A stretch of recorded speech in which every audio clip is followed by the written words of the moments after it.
Good morning. One of the hallmarks of the Christian faith is that God is gracious. And I want to talk to you this morning briefly about the grace of God, but I actually would like to go to the Old Testament text to do that.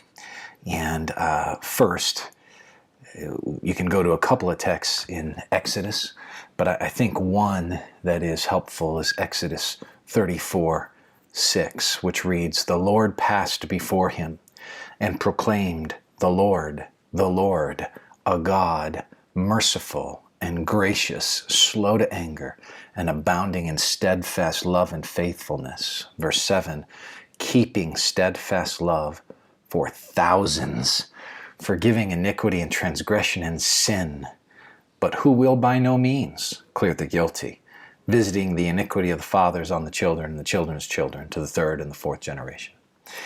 That last part actually gets addressed in Ezekiel and how God no longer holds children accountable for the sins of their fathers. But I want to highlight for you in Exodus 34, verse 6 in particular, that God here is describing his own character.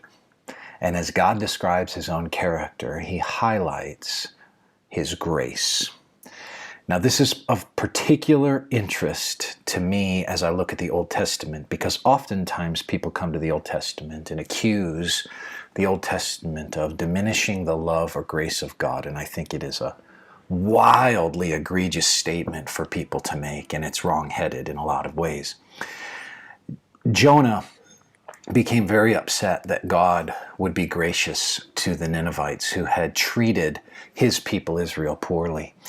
And Jonah sees God act in grace and redeem the Ninevites after he proclaims a message of repentance, calling them from their sin. God then causes them to have hearts of repentance.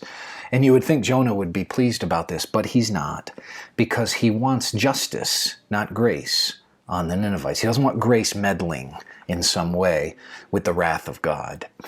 And so Jonah gripes to God in chapter 4, and he prays this way. "And he prayed to the Lord and said, O Lord, is not this what I said when I was yet in my country?